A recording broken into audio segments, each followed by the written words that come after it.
আজকের ব্লগটা শুরু করলাম দুপুর থেকেই। এই যে দেখছো আমার হাতে একটা গাছ, এর সাথে আরো 4 থেকে 5টা গাছ যিশু আজকে দুপুরবেলায় গিয়ে কিনে এনেছে। ওর সাথে থেকেই গাছের কাজবাজগুলো করে তারপর স্নান করে ঠাকুরকে পুজো দিলাম।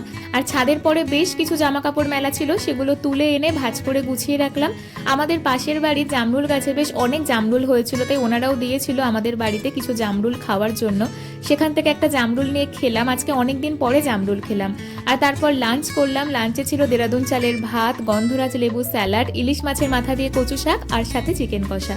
আর বিকেলে তো অঝরে বৃষ্টি।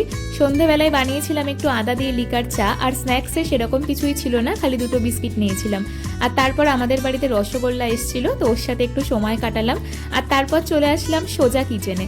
হ্যাঁ, আজকে ডিনারে বানাবো স্পেশাল কিছু, কি বলতো, চিকেন বিরিয়ানি। আর এই রেসিপিটা বানাবো বলেই আজকে সন্ধ্যেবেলায় সেরকম কিছু আর আমি স্ন্যাক্সে বানাইনি। যিশু কবে থেকেই বলছে বিরিয়ানি খাবে বিরিয়ানি খাবে, আর আমি এই নিয়ে 4 থেকে 5 বার নিজের হাতে বাড়িতে বিরিয়ানি বানালাম। আর যেদিন থেকে যিশু আমার হাতের বিরিয়ানি খেয়েছে, দোকানের বিরিয়ানি খেতে ওর খুব একটা ভালো লাগে না। তাই জন্য যখন দুপুরে আজকে চিকেন আনা হয়েছিল, তখনই যিশুকে বলেছিলাম যে বিরিয়ানির জন্য কিছু চিকেনের পিস দোকান থেকে কেটে নিয়ে আসতে।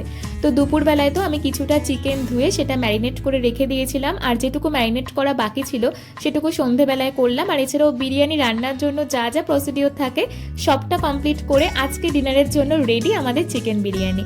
অন্য কোনো ভিডিওতে অবশ্যই যিশুর মুখ থেকে রিভিউটা তোমাদের সাথে শেয়ার করব। আর তারপর আমি নিজেও ডিনার করলাম, দেন স্কিন কেয়ার করলাম। সো আজকের শর্টস আপাতত এইটুকুই। সবাই ভালো থেকো, সুস্থ থেকো, দেখা হচ্ছে নেক্সট ভিডিওতে। Till then tata.